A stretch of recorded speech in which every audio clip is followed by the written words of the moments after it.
जय राधा माधव कुंज बिहारी जय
Shri Harinam Sankirtan ki jai, Srila Prabhupada ki jai, Jai Gaura Premanande Hari Bol. Om Ajnanatirandhasya Jnananjanashalakaya Chakshurunmilitam yena tasmai Shri Gurave Namaha.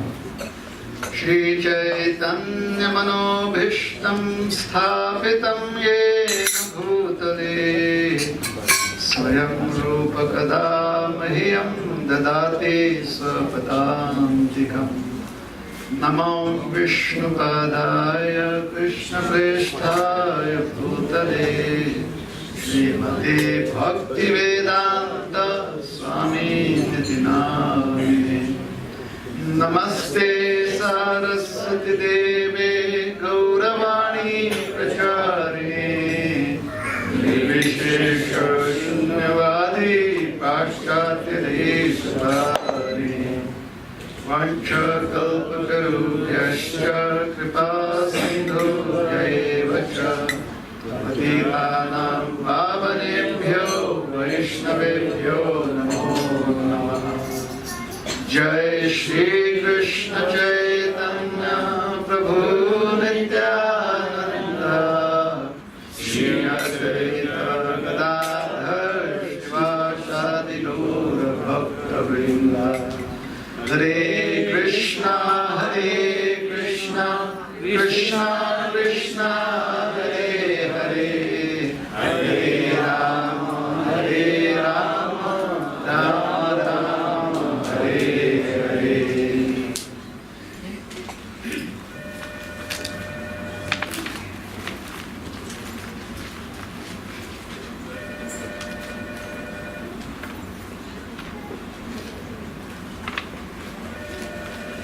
Hare Krishna, Hare Krishna, Hare Krishna. Hare Krishna. Good evening, everyone.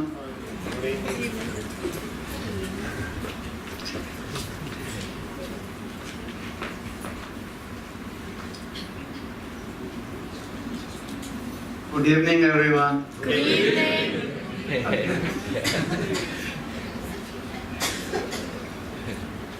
So I would like to express my gratitude to the temple management for giving us an opportunity to serve all of you.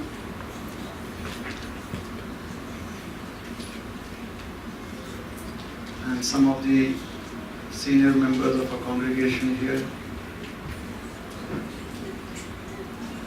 Eternally grateful to them for always being a source of inspiration and encouragement.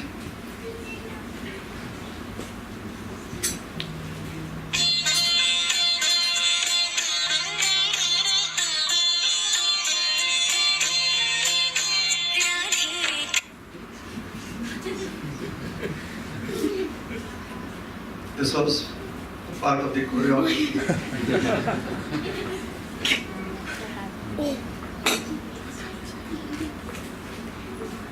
So here we are at the temple of Sri Shri Radha Madhav, Gauranitai, Jagannath, Baldev, Subhadra Maiya, Sri Prabhupada, Srinathji.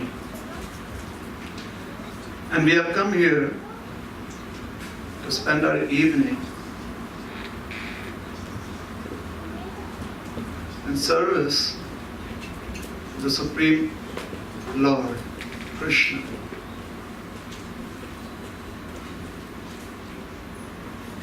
There have been devotees who have been cooking since the afternoon.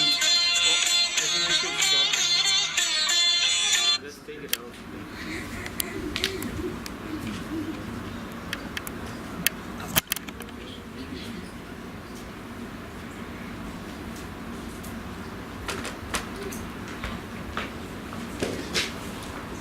I'm from India, so this is quite acceptable in India. In fact, it is called as Sangeet Mai Pravachan.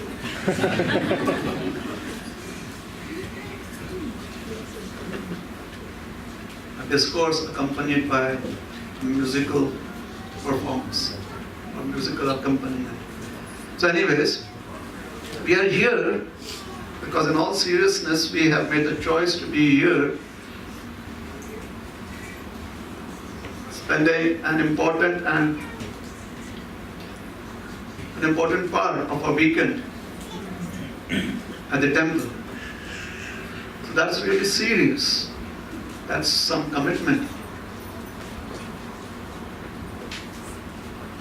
And the reason we are here is we have faith. Our faith can be of various denominations. However, it is faith that brings us to the lotus feet of Krishna.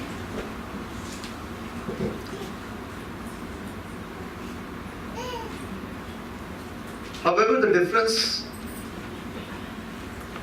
in the faith that we have and what is termed as blind faith is, we know why we are here. We are here so that we can have the wonderful darshan of the deities. And who are the deities? The deities are the compassionate manifestation of Krishna.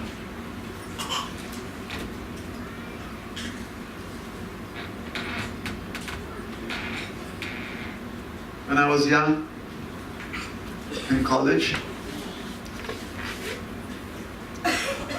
we had this strong bond amongst friends, till death do us part. Sometimes you kind of make pacts like that, not realizing that jobs can make us go apart.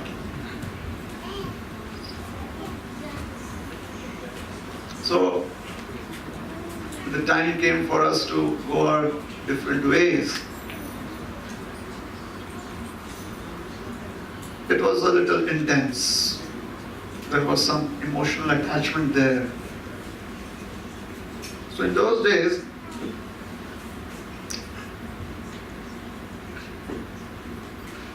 the means of communication were not as we have it in the present times. We have to depend on the landline or the snail mail. And another way that we could stay in touch was we would have a group photograph taken, a group picture, and we would carry it with us for some time. And in good times, bad times, happy times, sad times, or whenever, even unconsciously, inadvertently, we would look at the pictures of our friends. It would take us back to those days where there was a wonderful exchange in friendship. So picture is very powerful if there are emotions attached to that picture. So here we are at the temple and we are seeing the beautiful deity forms of Krishna. And Krishna agrees to appear in these forms so that we can express our affection to Krishna. We can come up to the deity and we can say, "Thank you, sir, for all that you have offered unto us." Or we could request the deities, please, there are certain issues that we are facing in our lives, kindly intervene. So we can put forth please, we can express our gratitude, or we could just be very happy and we just want to share that with the deities. So This deity, the deity in the temple, is as powerful as Krishna is.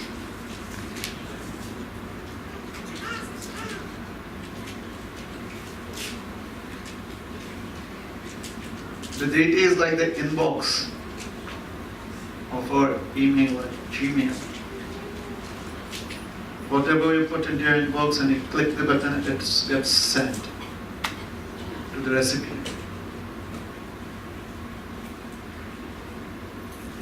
So whatever we offer here to Krishna, and with our intent, we click on the send button. Krishna in the deity form receives it.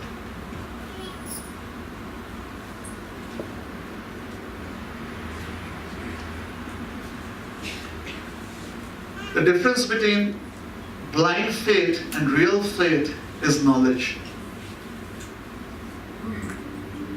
We don't worship any stone, any marble, any wood, or any picture, unless and until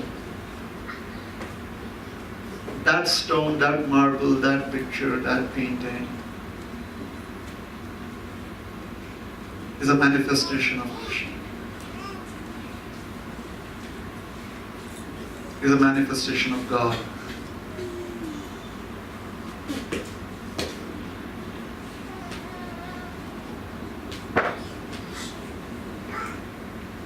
So knowledge is important, and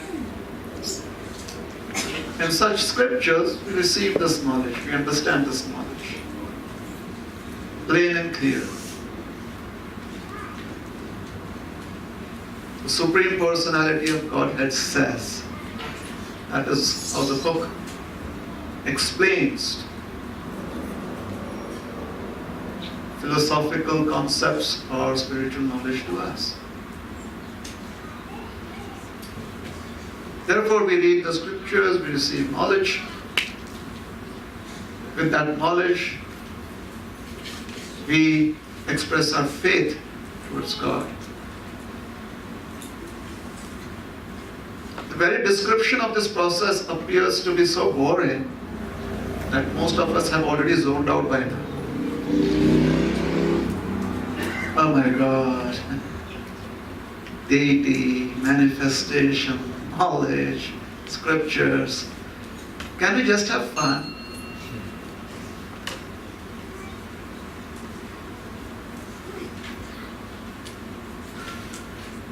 So the fun part is that to be really happy in life, and every single person here and even outside this building, every single living entity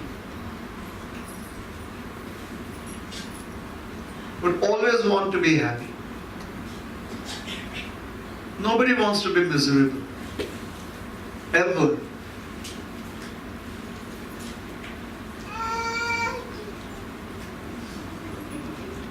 So the fun part in today's presentation is that to be happy, one has to express our emotions in a particular way. Savai pamsam paro dharmo yato bhakti ratokshye ahaitukya pratihata yena atma suprasidati.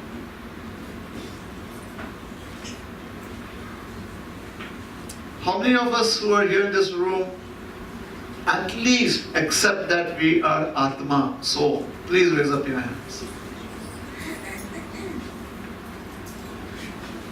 Okay. Anyone here who has some confusion about whether one is the Atma or whether one is a soul? Any confusion? Anyone?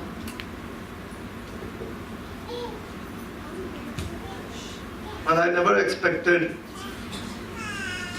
somebody to raise their hands. It would be too embarrassing, right? No one wants to be put. on the spot. So, as a spiritual being, as an Atma, the way to be happy is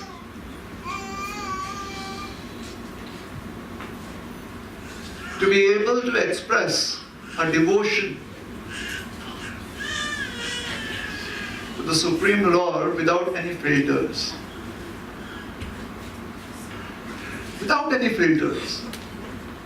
There's so many ways we could kind of express our devotion, and there are various filters through which that expression is seen. So unmotivated, unrestricted, without filters.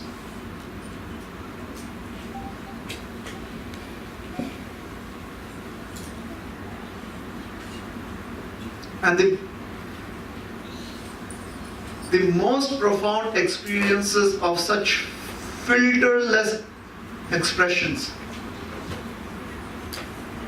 that I have had, and I would think that most of you have had, is when you see little children express their emotions.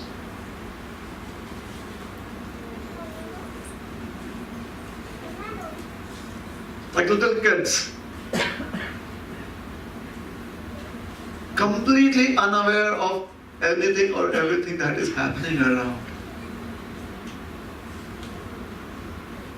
Like, there are children in this audience, totally unaware. And the parents are trying to make them aware of their surroundings. So let me share some of those experiences with you. Because what we are trying to understand is, to be happy, one must be able to express one's devotion to the Supreme Lord without filters.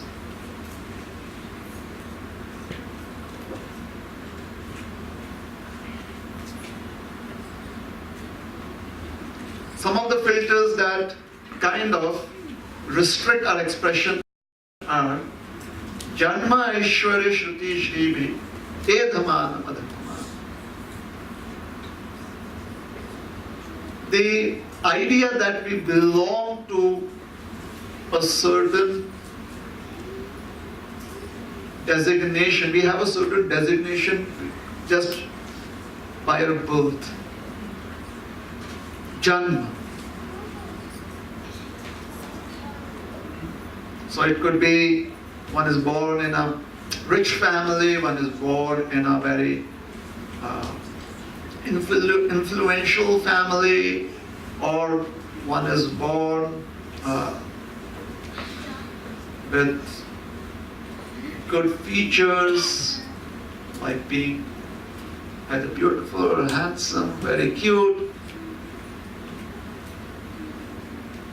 Such designations, and otherwise also all those designations that arise due to our birth, that becomes a filter. And one of the most profound filters which arises because of our birth is the designation of a particular sex that we belong to, male or female.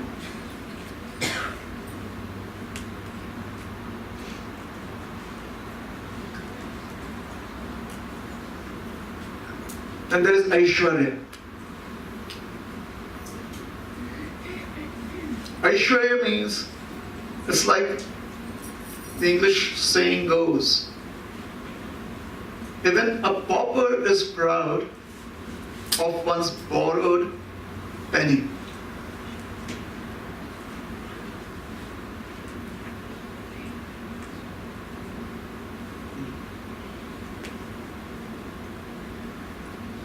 These are various filters. However, a child generally would not have such filters. Just expresses one's whatever training the child has received, or whatever influences the child has had. The child expresses its emotions. Like yesterday, I was at a program. And after the program, I was meeting certain devotees. They were coming up and we were having some discussions. So this little boy comes up to me. This tiny, tiny boy. His father is sitting right here in the audience.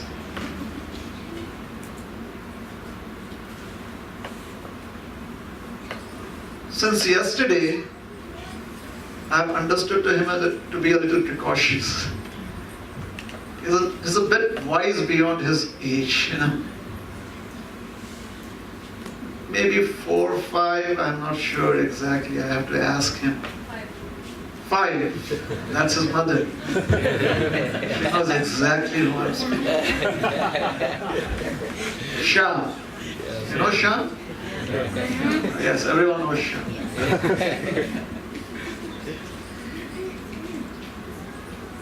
This boy comes up to me and he has 1 cent and he offers it to me, that coin.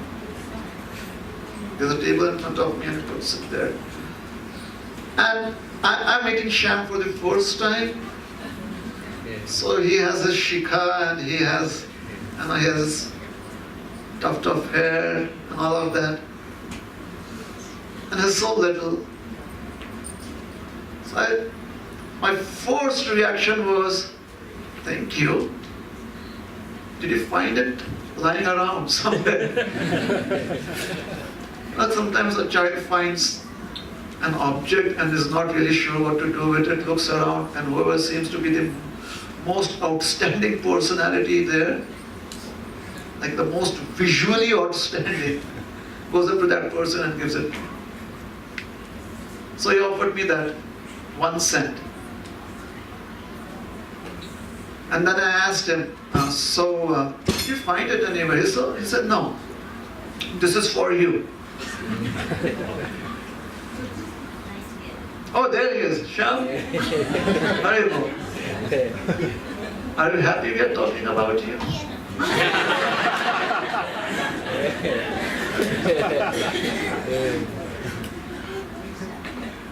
And then I feel I have to offer him something in return.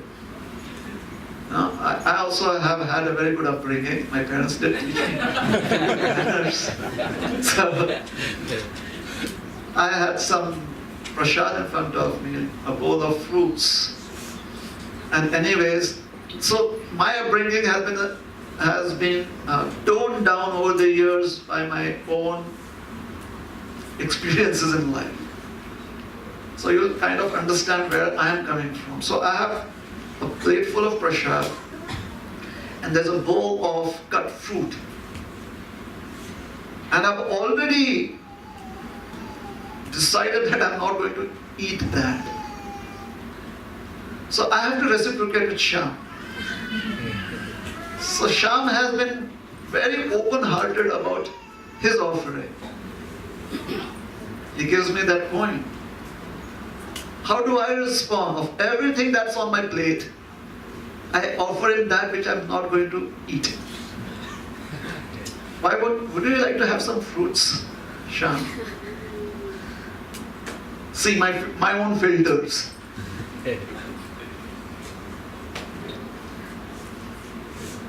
Ordinarily, this is what most of us would do as adults. Like, I may not have it, let someone else enjoy it. So the precautious Shyam, he first of all looks at it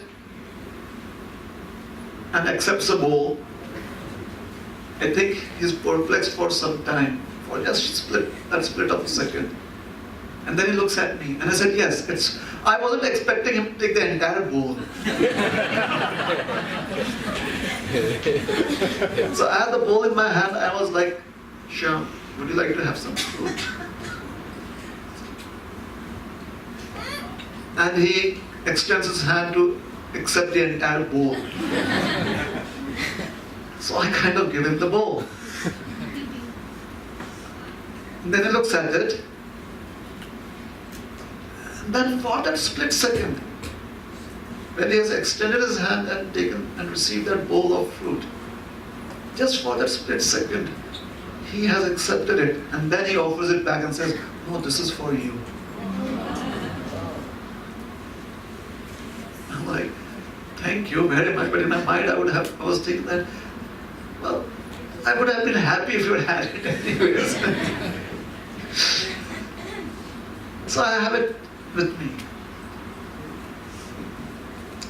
Some time passes on, but after that Shyam just goes away. He kind of says a few things, very endearing things, a couple of sentences, and then he leaves. Something which is equivalent to "I like you," something like that. So it was love at first sight.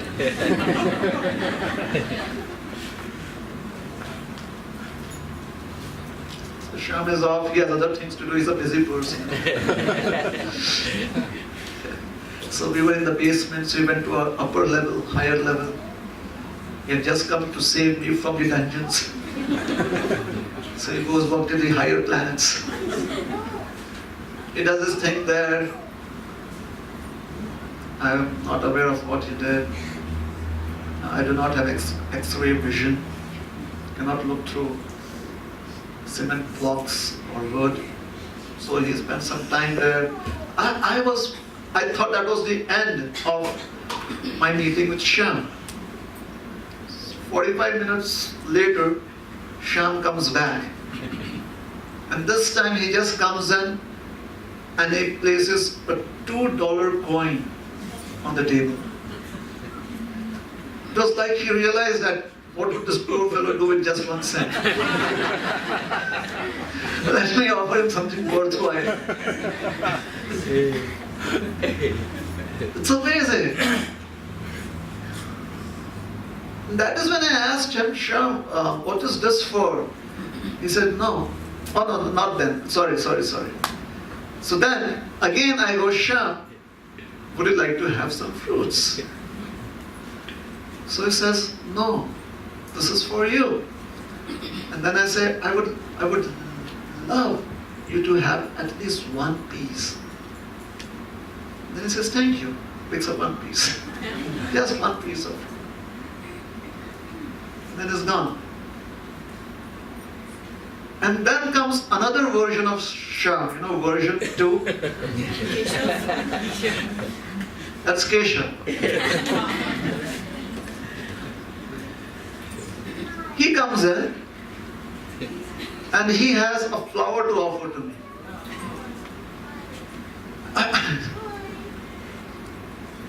He just comes up, offers a flower to me. I say, "Thank you. Would you like to have some fruits?" So he extends his hand to accept the entire bowl.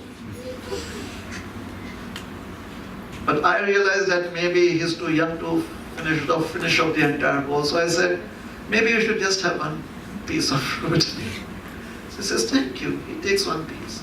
He is gone. Some time passes again, and I am up. I've finished eating prasad, so I'm washing my hands. And I turn around and I see little Shyam.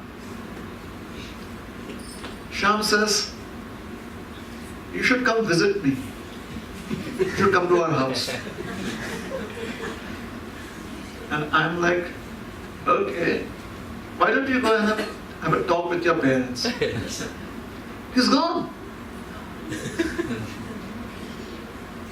So I have no idea what he's going to do now. So there are a few other devotees that are still waiting to talk. And Shyam descends again with his mother. I have no idea what he must have told her. It must be something like, "That person downstairs wants you to come and meet him," something like that. So she is there, and I explained to her that that your son had expressed that he wanted me to visit your house. So I asked him to go and ask his parents, his mom and dad. And I felt compelled to explain to her what Shyam had done. It was a novel experience for me. So I explained it to her. And then I asked her, did you all train him up like that? And she turned towards Shyam as would any Indian mother would do. This is very typical of mothers from that part of the world. कि बेटा तुम ही बताओ, uncle कुछ पूछ रहे हैं. Shyam, did anyone teach you that? And Shyam says, no. This is what I've heard, that one must offer donations to a saintly person. I'm like, at 5 years old, Shyam, I need you to talk to the others here. Have a seminar on this. So as I said, it's without any filters. That expression is without any filters. Now Shyam was not thinking that, oh, $2, maybe I could get Legos with this, or I could find ice cream. Now children have wild imaginations. $2, maybe I could have an ice cream truck. He just came up and offered it to us, to whom he thought is a saintly person. Amazing. And that is what attracts Krishna's heart. When he sees his devotees make an offering unto him without any filters. I've heard that you're Krishna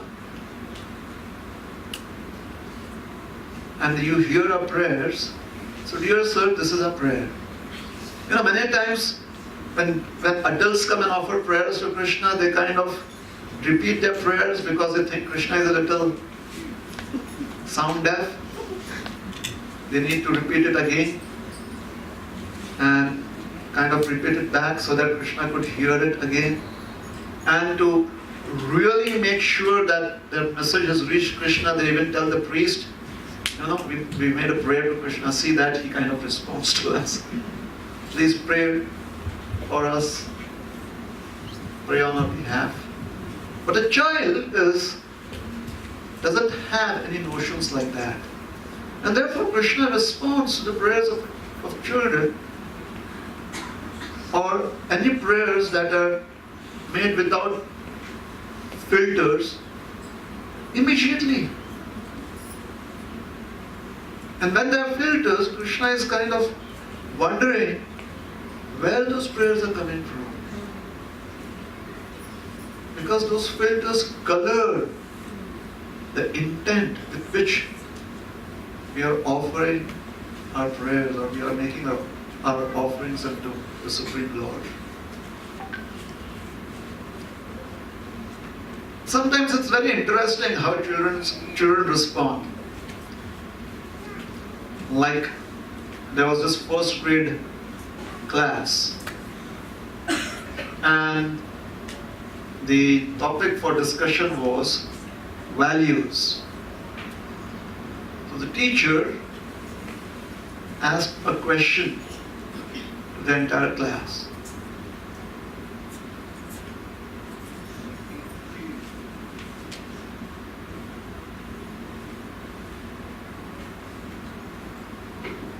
To see God, do we have to go to the temple or the church? And all the children say, no, sir. So the teacher becomes inspired. To see God, do we have to look up towards the sky and pray? Is that where God is? They say, no, sir. To see God,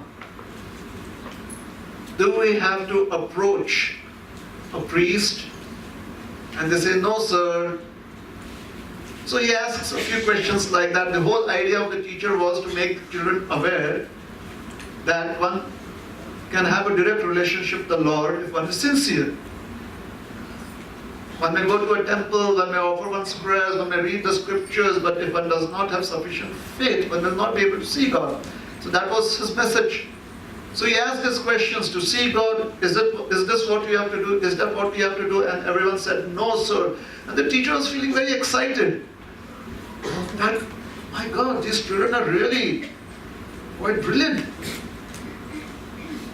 So finally he said, so what do you think? Do we need to see God? And the children replied, we have to be dead.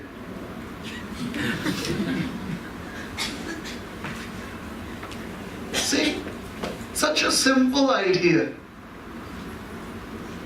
The children kind of thought, because this is the cultural upbringing, right?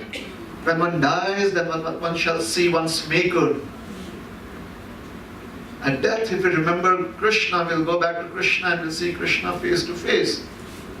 These are the instructions, these are teachings that we have received. So this first grade, the first graders, they were so innocent. To see God, one has to be dead. But within this answer is a very deep philosophical point. To see God who is all pure, one has to be dead materially. One has to be free from all material desires.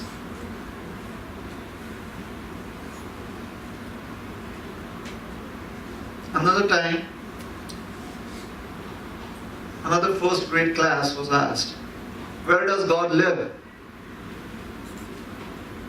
So one child raised its hand and said, God lives in the church. Another said, God lives in the scriptures. Another said, God lives in the sky. Another child said, God lives in the heart. A fifth child answered, God lives in my bathroom, in my washroom. And this was such a shock that the teacher had to ask, why do you say that? He said, because every morning I hear my dad outside the washroom door wanting to go into the washroom, enter the washroom, and the door's closed, and he goes, oh God, you're still in there. Oh my God, you're still in there. So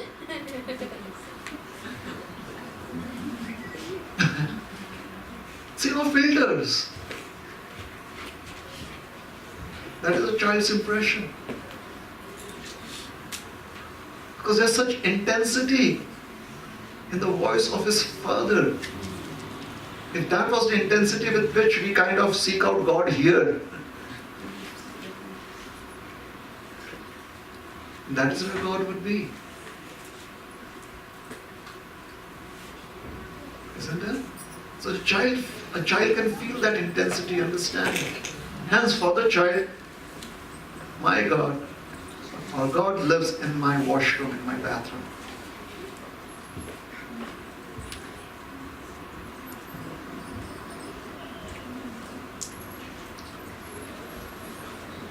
A friend of mine is a priest.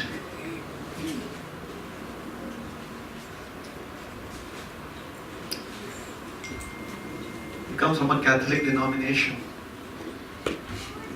So we kind of have discussions, we are friends. So sometimes we share our anecdotes with each other. So he shared one anecdote with me. And I'm sharing it with you. It's all about children.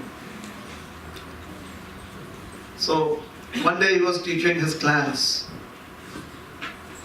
at the church, a Sunday school class. He was teaching them about the commandments. And he taught them the 10 commandments. And then he asked them, did you understand the commandments of God? The children, they know when to say yes. They know if they say yes, that is the end of the class. If anyone says no, they have to stay back in the class. Children are very intuitive. So they realized this is where everyone says yes.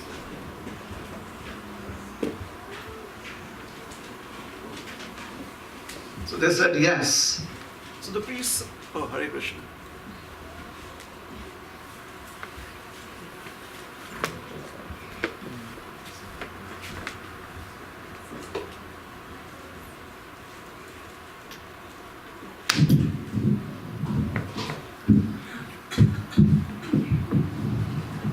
So the priest, he feels that, my friend, he feels that, who's a priest, he feels that he should ask one question to see if the children have understood the message. Just any one random question to any one random child. So he asked one child,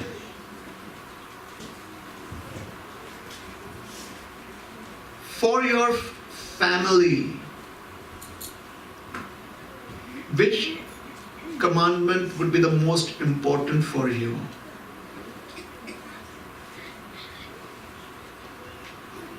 So the child was silent. So he tried to make it simpler for the child. He said, let's say between you and your brother, which commandment was the most important for you? The child immediately gives an answer. He says, thou shalt not kill. You know how siblings are always having this intense rivalry. So the child, he could relate to that. Thou shalt not kill.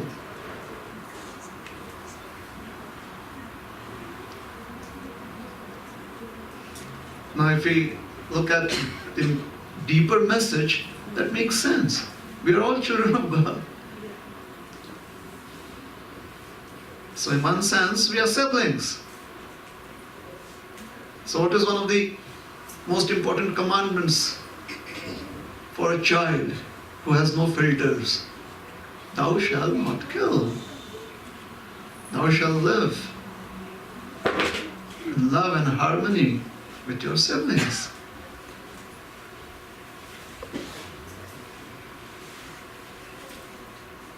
So what does it take to have such innocence? What is it that helps us give up those filters?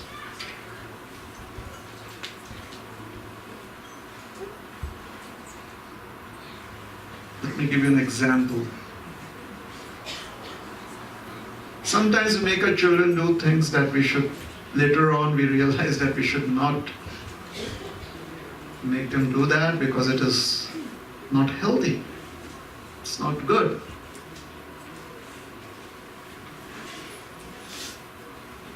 So there was this family, it was a Sunday afternoon, doorbell rang. So the man of the house, the father, looked through the peephole, you know. What is it called as? Eyelets. The islands? Okay, islands. Eyelets. Okay, sorry, eyelets. Through that thing in the door, you know, you can see who's at your door. So he looked through it and he was not happy seeing the person who was there. So he comes back, but I guess he knows that he has to open the door. So he calls his little son and tells his son, please go up to the door, open it, and you'll find a gentleman there. Please tell the gentleman that my father is not at home. The child says, all right. So the child goes up to the door, opens the door, finds this gentleman standing at the door. And he says, my father said that my father is not at home. So in retrospect, parents realize that sometimes they should not make children do things that essentially are hurtful. But on a more serious note, a child does not have filters. See, an adult has filters. I do not want to see someone, so let me get somebody else. Let me manipulate the situation, manipulate another person, manipulate their emotions and use them. Because an adult has filters. An adult has desires, material desires. And they are very powerful. A child's desires are not as powerful. Mummy, ice cream, mummy, ice cream, mummy, ice cream. And the mom says, hey, look, a bird. The child goes, whoa. Completely forgets about the ice cream. You do that with an adult, and they're like, you're trying to scam me? You can't do that with an adult. Because adults, somewhere in their life, they have decided that let us take our innocence and lock it up in this really strong box and put it far, far away, down somewhere in the earth, so that we'll never ever be able to access it.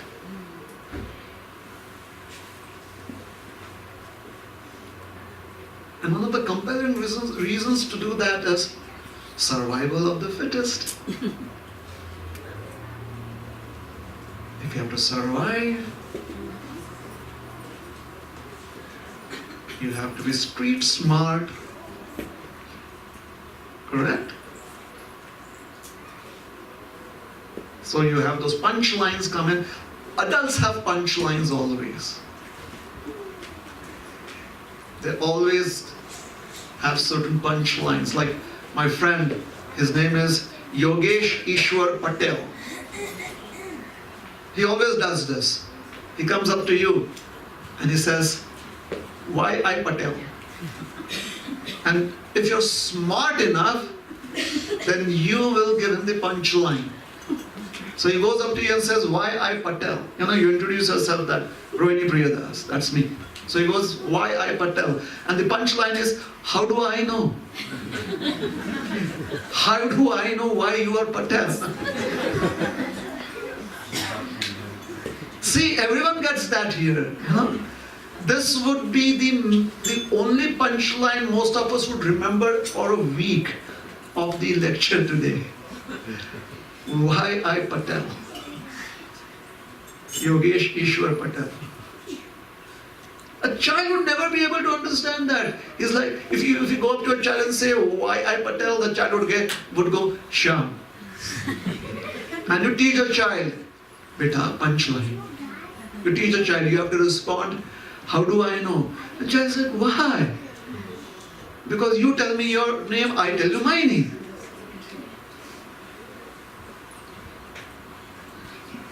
So you see, the reciprocation is so free-flowing. Hence Krishna says in the Bhagavad Gita, Ye yatha mam prapadyante tam tathaiva bhajamyaham. As you approach me, so shall I reciprocate with you.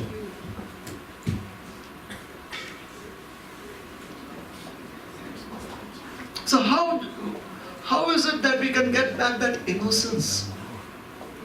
How is it that we get the conviction, we are determined to go back into that dark corner where we have buried the strong box with our innocence in it? Let me tell you the story of one amazing child.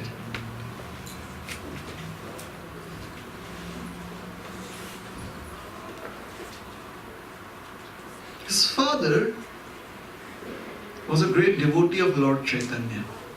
Lord Chaitanya is the beautiful, merciful, most munificent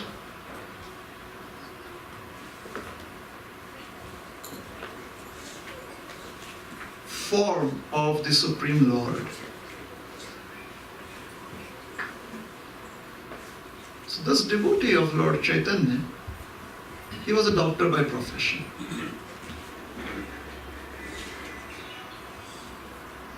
His name was Mukunda Sarkar.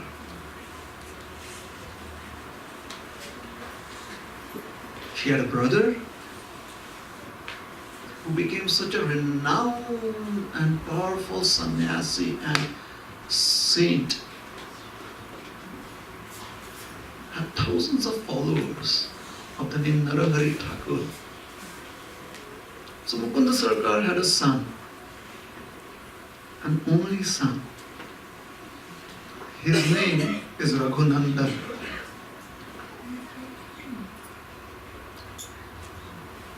Being a doctor, sometimes he would have to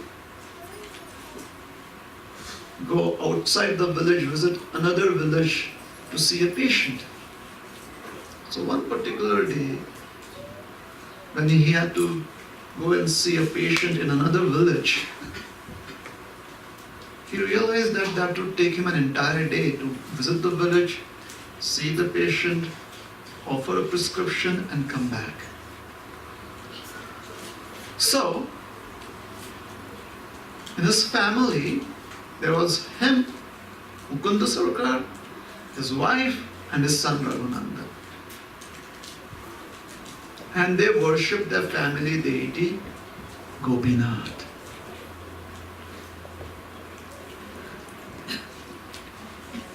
The place where they would live, the house in which they lived, and the deity of Gopinath is still present today in the village of Shrikhanda in West Bengal in India.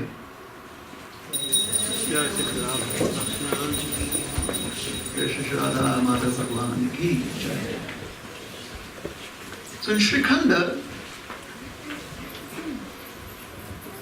where Mukunda lived, that fateful day, he realized that he would not be able to offer his worship to Gopinath in the afternoon. And somehow his wife was also not available to do the worship. So he was in a fix. What should I do? He asked his son, Raghunandan, who was about 5 years old at that time. He asked Raghunandan, please offer worship to Gopinath in the afternoon. So Raghunandan said, yes, I will do that. Now what do I have to do to offer worship to Gopinath? So his father told him that your mother would prepare food, she would arrange it on a plate. You take that plate, go into the prayer room, the altar room, pull the curtain so that it's just you and Gopinathji behind the curtain, and then you request Gopinathji to eat. And after he has eaten, you bring out the plate. Raghunandan said, I could do that. So Mukunda Sarkar, he went visiting the patient. Raghunandan was playing. It was the weekend, so there was no school.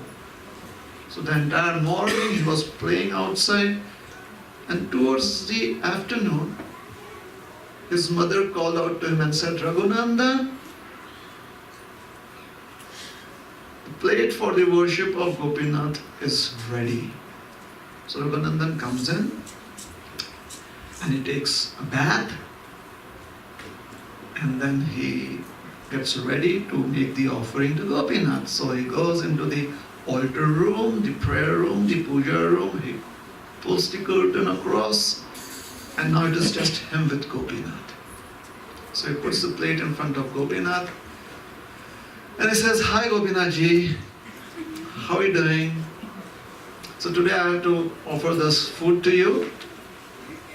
My dad told me to do it. So be a good boy and eat it.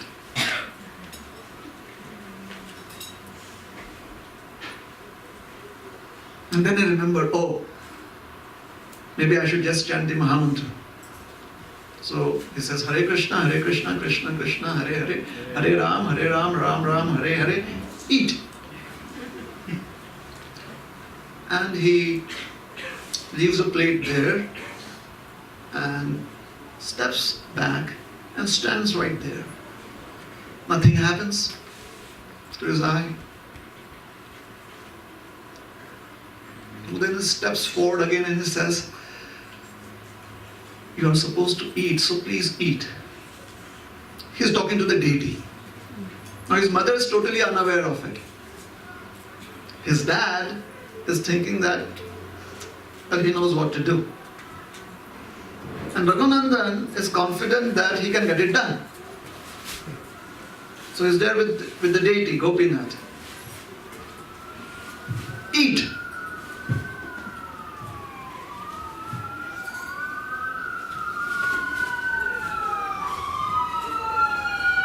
Nothing happened. So then he gets really concerned. He's like, "Why are you not eating?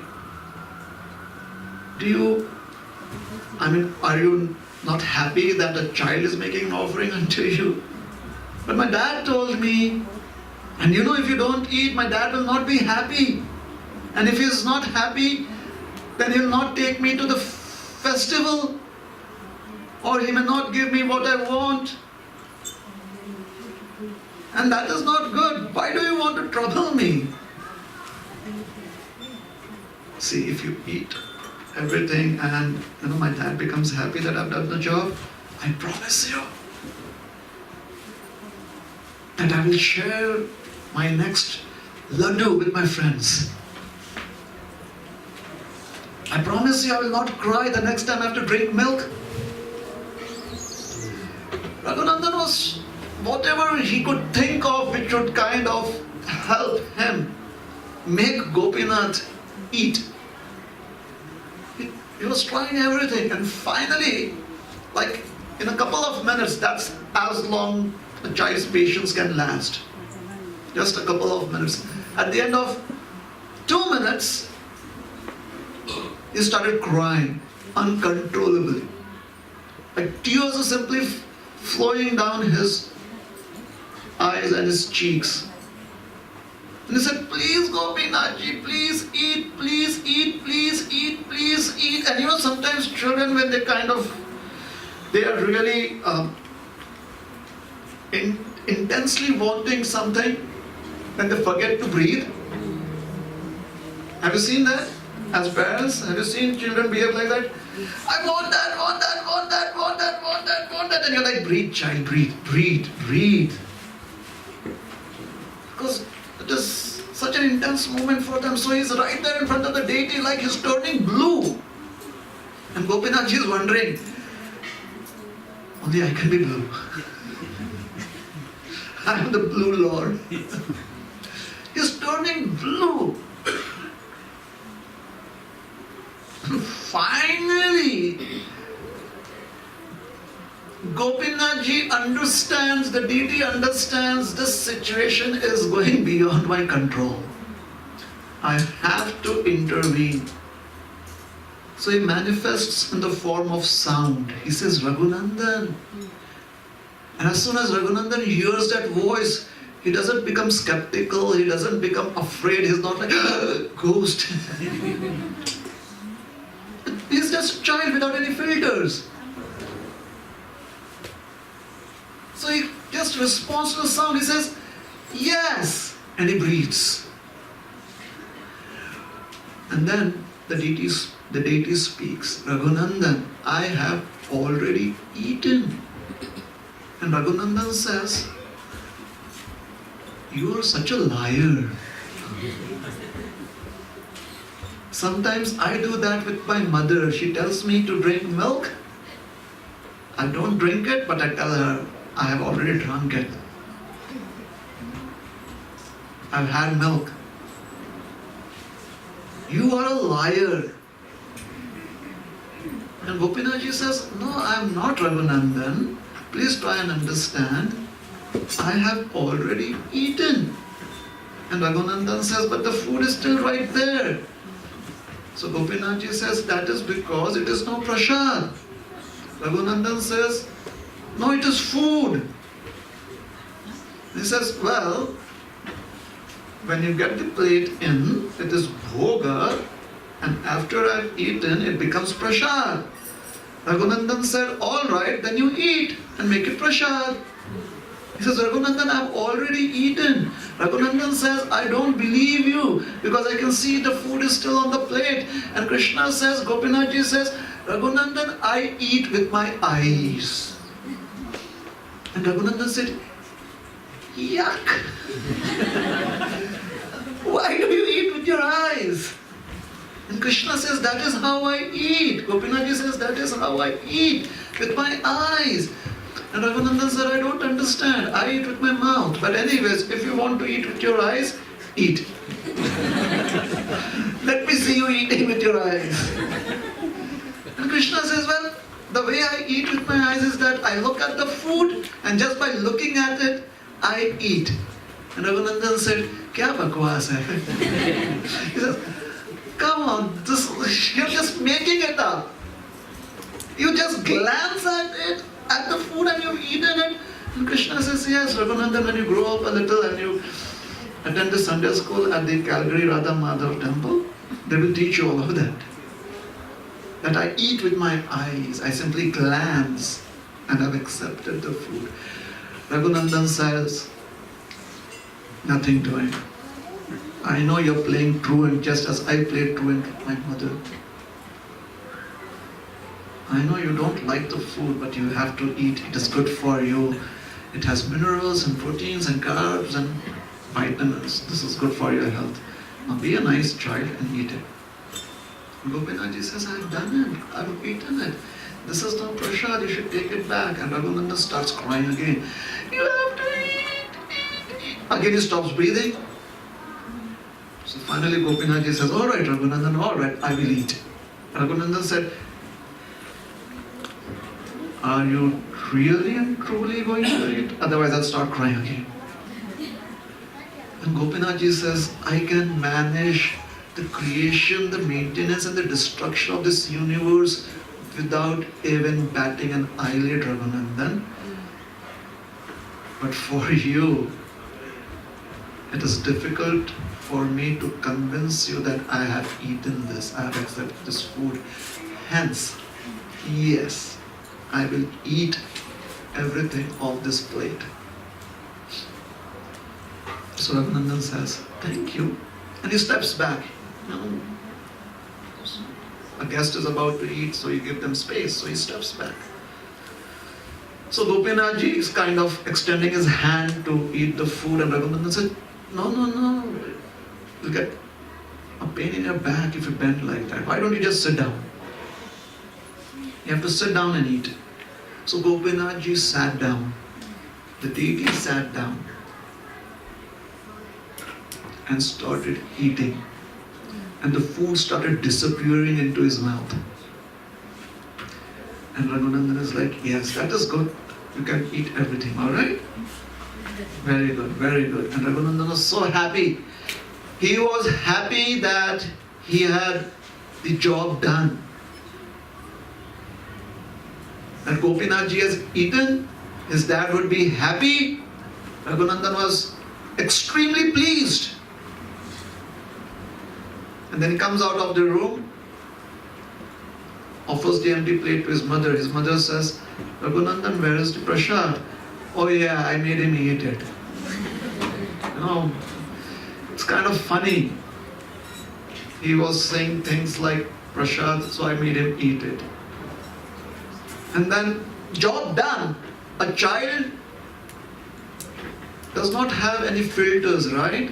So I have done what my dad wanted me to do. Let me go and play.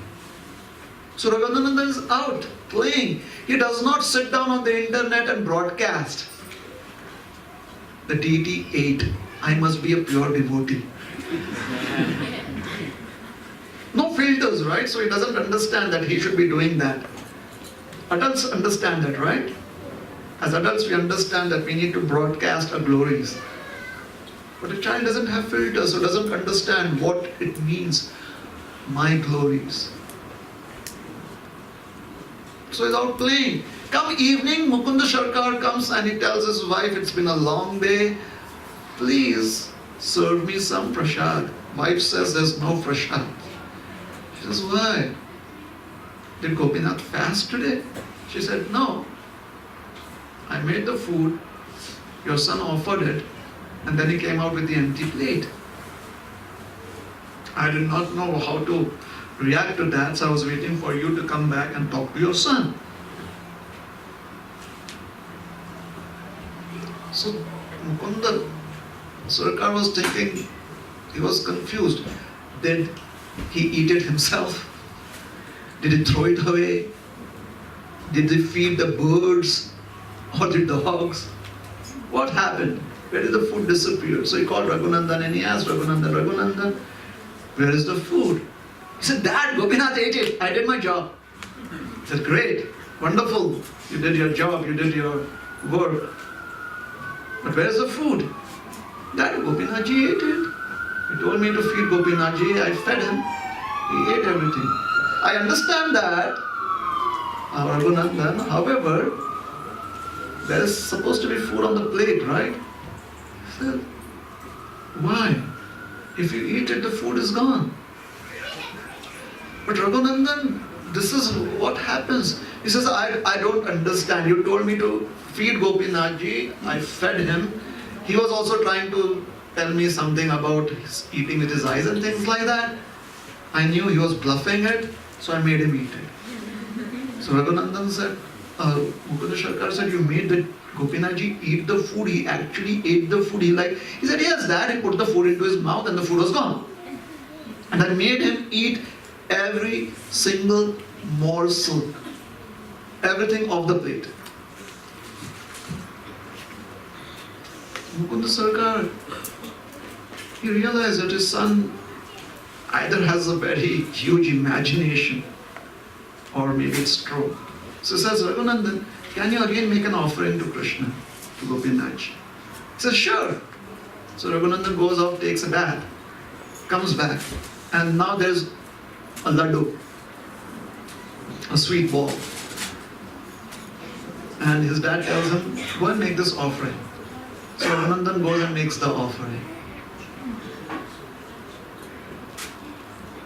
And Mukunda Sarkar decides to peek in from the sidelines, from the window. And it's the same sequence of events. Gopinathji is just standing there. Raghunandan is like, what happened to you? Why are you always, so adamant? Why don't you be a nice boy? Just sit down and eat. And then he starts crying, he stops breathing. So finally Gopinathji has to sit down and eat. So he starts eating and Raghunandan said, yes, Mukunda is watching this.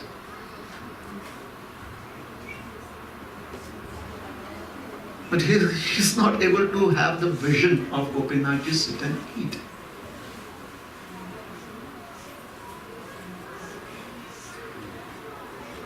So as Gopinathji is eating the laddu, he eats half of it and then he puts back the remaining half on the plate. So Raghunandan is, you have to eat the whole thing. And Gopinathji says, well, you should ask your dad if you have to eat the whole thing. And Raghunandan, oh yeah, I'm not really sure whether he has to eat the whole thing or not. So Gopinathji said, please take this half laddu back to your dad. He'll be very happy. So Raghunandan brings out the plate with half the laddu. Now, Mukunda has not had complete vision, but he could see the laddu disappearing.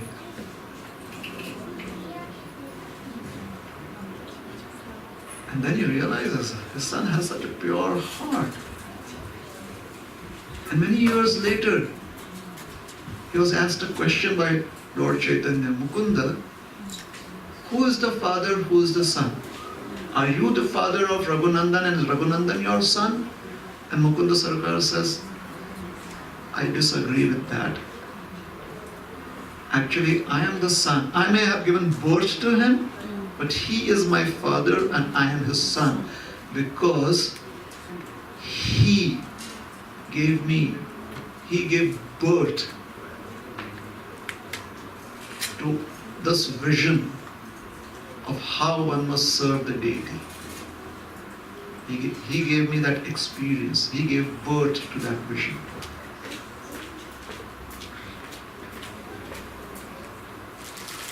So along with our desire and our intent, it is important that we are free from the filters that we have accumulated over the years and over so many lifetimes.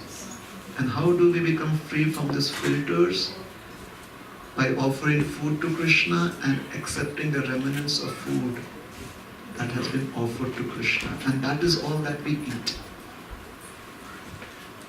We come to the temple, we worship Krishna, we read the scriptures like Bhagavad Gita as it is, and we chant the holy names of Krishna.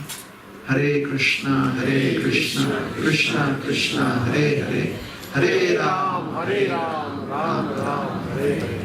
And this is how we purify ourselves, and then we can express our unmotivated, unrestricted love unto Krishna and become truly happy. So, any takers for happiness here in this audience?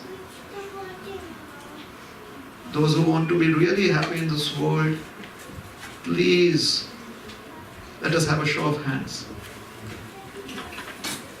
Are you sure? You have to really think deeply. Do you really want to be happy? Yes. Then let us remove those filters and offer a laddu to Gopinath, to the deity, such that the deity reciprocates in love. Yes? So can we do that? Can we sincerely practice? Especially practice chanting of the holy names? Can we do that? Yes. And how can we do that? How do we chant the holy names? Oh, not everyone is convinced. So let us try and bring in some conviction. How do we chant the holy names? Hare Hare, Hare Ram, Ram Ram, Hare Hare. There are still a few mouths that are not moving. I'm not sure if you can move your tongue with your lips like seal, but it would be helpful if your lips also move such that your tongue feels free to vibrate. So how do we chant? Hare Krishna, Krishna Krishna, Hare Hare, Hare Ram, Ram Ram, Hare Hare. Did everyone do that? Yes. But I get to see all of you. So there is still some resistance. Can we try again? Hare Krishna, Krishna Krishna, Hare Hare, Hare Ram, Ram Ram, Hare Hare. Thank you very much. That was 100% Very good. participation. So let us have such participation every single day of our lives. That is our request. Thank you very much. Hare Krishna, Srila Prabhupada ki.